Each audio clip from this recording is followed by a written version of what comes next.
So hello, my name is Cedric. So I'm the Director of Communications for Ubisoft in Montreal, and I'm here to give you a tour of that very nice and very large facility here. What you see here is the original plan of the building.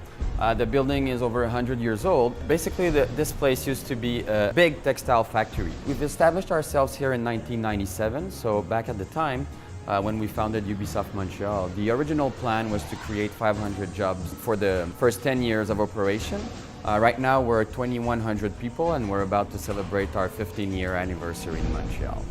So security is a kind of a big topic here at Ubisoft Montreal, so to get in you need your badge.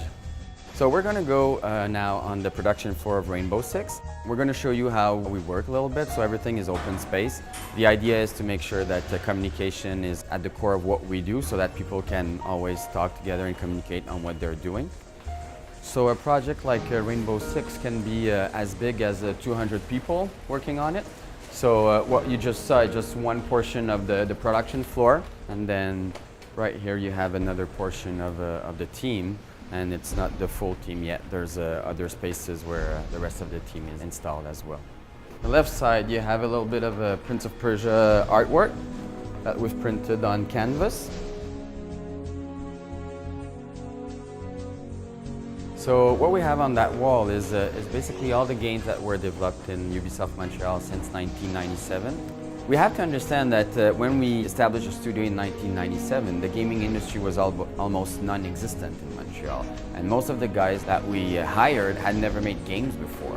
So the games like the Playmobil games or the Tonic Trouble games are basically games that were kind of learning games for the developers that after that, became the guys that did the Splinter Cells and the Prince of Persia and the Far Cry and the Assassin's Creed.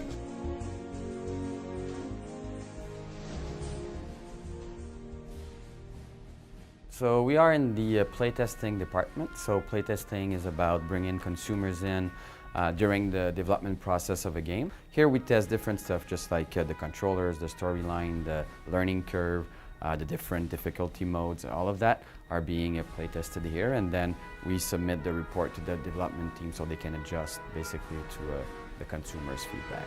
So what we have here basically is the area where people are coming in and sitting up and playing.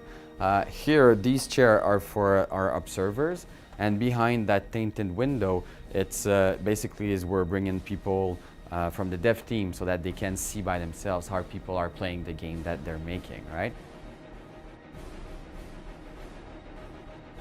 This is the Your Shape Fitness Evolve 2 space, and the Just Dance 3 space as well. So basically, it's our Kinect space. We've regrouped our Kinect team together. Both games are using the same player projection technology. The games are over now and they're working on the follow-up of the games.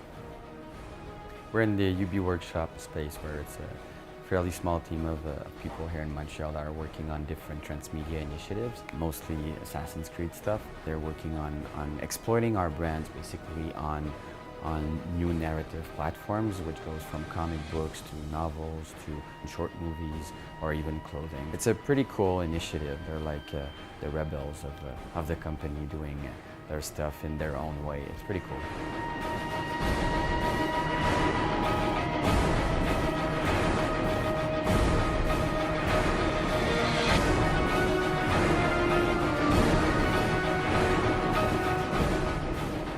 So let me introduce you to Chai.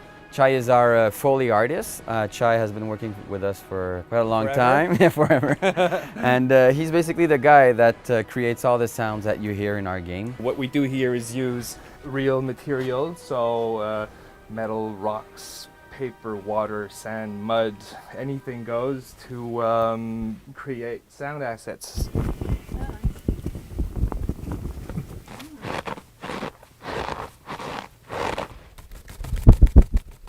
You have some pastas? I have pastas. Yeah? The old bone cracking trick. You have to do it close to my... Yeah, right. So let's pretend I sort of... You're breaking my neck, right? Yeah, I broke your neck or something. So...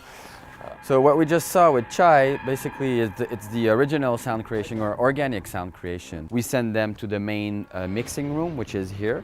So this is when all the audio effects, the voices, the music, when everything is done, it's all mixed in this room. So here you have what I would call, in a very humble way, probably one of the nicest rooftop patio in Montreal. During the summer, it's a very nice place to be. So the teams are coming in after work to drink, have a beer, have fun. We organize barbecues all the time here. It's a rooftop patio that gets a lot of word of mouth in the city, and that people they're curious to see. But it's a very nice place. So that's what concludes our tour of Ubisoft Montreal. Thanks for doing the tour with me, and I hope you enjoyed it. Take care.